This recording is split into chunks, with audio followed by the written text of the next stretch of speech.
이 시간 어떤 의미에서 구원은 값없이 주는 것인가에 대해서 말씀을 나누겠습니다. 요한복음 7장 37절에서 예수님이 말씀하시기를 누구든지 목마르거든 내게로 와서 마시라고 외치셨습니다. 예수님의 이 외침은 사람을 골라내는 외침이 아니었습니다. 누구든지 목마르거든, 그가 좋은 사람이든지 나쁜 사람이든지, 그가 부자이거나 가난한 자이거나 종교적인 사람이거나 그렇지 않은 사람이거나 유대인이거나 이방인이거나 상관없는 모든 사람들을 위한 외침이었습니다. 로마서 10장 12절부터 13절에서도 이는 유대인과 그리스인 사이에 차별이 없기 때문이라 모든 사람 위에 계신 같은 주께서 자신을 부르는 모든 사람에게 부요하시니 누구든지 주의 이름을 부르는 자는 구원을 받으리라 라고 말씀하셨습니다. 세상의 모든 사람은 영적으로 목이 마르기 때문에 예수님께서는 그 모든 사람들을 위해서 영생하는 생수, 바로 자기 자신을 준비하셨습니다. 그 물에는 어떠한 가격표도 어떠한 조건도 붙어있지 않습니다. 같은 말씀인 이사야 55장 1절 말씀에 오호 목마른 모든 자들아 너희는 물로 나아오라. 돈 없는 자도 오라.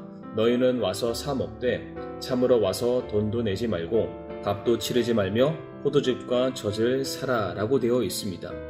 주님께서는 자신을 부르며 찾는 모든 사람에게 자신을 값없이 주실 것이며 또한 그들을 구원해 주실 것을 약속하고 계십니다. 왜냐하면 그리스도의 십자가의 대속의 죽으심은 그에게 나오는 모든 사람들의 죄를 덮기에 충분히 깊고 넓기 때문입니다. 그렇다면 주님께서 우리를 대신하여 그 값을 지불하신 이유는 어디에 있습니까? 우리가 잘 아는 말씀 에베소서 2장 8절 말씀에 너희가 믿음을 통해 은혜로 구원을 받았나니 그것은 너희 자신에게서 난 것이 아니요 하나님의 선물이라 라고 되어 있습니다. 구원은 우리에게서 난 것이 아닙니다. 바로 하나님께로부터 난 것입니다. 즉 사람의 선행, 사람의 수고, 노력으로 구원을 얻을 수 있다면 이것은 사람의 의가 되고 자랑이 되고 말 것입니다. 하지만 죄인 되었던 인간에게서는 결코 선한 것, 의롭다 할 만한 것은 결코 나올 수가 없습니다. 오직 구원은 하나님에 의해서 계획되었고 하나님에 의해서 시행되었으며 하나님의 은혜로 말미암아 성취가 된 것입니다. 다시 말해 내가 전적으로 타락한 죄인이며 죄로 말미암아 죽을 수밖에 없는 존재였음을 믿고 그러한 나에게 하나님의 강권하시는 구원의 손길, 대속의 죽으심 이외에는 달리 다른 것을 강구할 수 없는 오직 은혜만을 바라는 자에게 내려지는 하나님의 선물이 바로 구원인 것입니다. 이처럼 예수 그리스도의 십자가의 죽으심으로 은혜를 입은 성도, 구원을 받은 성도의 삶은 이제 자신만 그 은혜를 받아 누리는 삶이 아닌 이제 거꾸로 하나님의 은혜를 세상에 전하며 선포하는 삶을 살아야 합니다. 에베소서 2장 7절 말씀에 이것은 그분께서 그리스도 예수님을 통해 우리에게 베푸신 친절 속에 담긴 자신의 은혜의 지극히 풍성함을 다가오는 시대들 속에서 보여주려 하심이라 라고 되어 있습니다. 모든 믿는 성도들은 하나님의 은혜를 보여주는 진열장과도 같습니다. 우리가 박물관에 가게 되면 수많은 진열장들을 보게 되고 그 위에 놓여진 수많은 예술 작품들을 구경할 수 있는 것처럼 성도의 삶 역시 하나님의 은혜를 담고 하나님의 은혜를 나타내 보이는 바로 걸어다니는 진열장의 역할을 우리가 감당해야만 하는 것입니다. 더불어 성도는 하나님의 영광에 참여하게 되는 은혜의 복을 받은 자들이 되었습니다.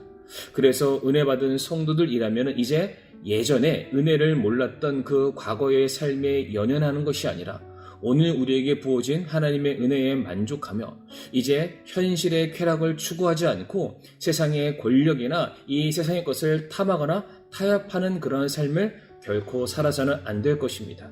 오히려 예수 그리스도가 장차 나타나시는 날에 하나님의 영광스러운 천국이 실현될 것을 확신하는 그 모습으로 살아가야 합니다. 바로 하나님의 자녀라는 정체성을 지키며 천국과 그 영생의 삶을 가치 있게 주장하며 세상에 나타내 보이는 삶을 살아야만 하는 것입니다. 그래서 현재의 고난이 너무나 크더라도 장차 성도에게 나타낼 영광과 좋게 비교할 수 없음을 확신하면서 오히려 내게 주어진 그 은혜와 앞으로 받을 그 은혜 속에서 우리가 감사하고 즐거워하며 우리가 신앙의 발걸음을 한 걸음 한 걸음 나아가야 하는 것입니다. 그러므로 우리 사랑하는 성도님들, 예수 그리스도 안에서 놀라운 구원의 은혜, 구원의 선물을 우리가 받은 자들로서 그 은혜와 선물에 우리가 부끄럽지 않는 그러한 삶을 우리가 살 수 있기를 바랍니다. 세상의 변화에 따라서 바뀌는 그러한 삶이 아니라 우리가 화평을 추구하고 이 세상의 부귀와 명예가 아닌 다가올 미래의 영광스러운 천국을 소망하며 오직 주의 이름만을 높이시고 자랑하시는 우리 사랑하는 성도님들의 삶이 되기를 간절히 바랍니다.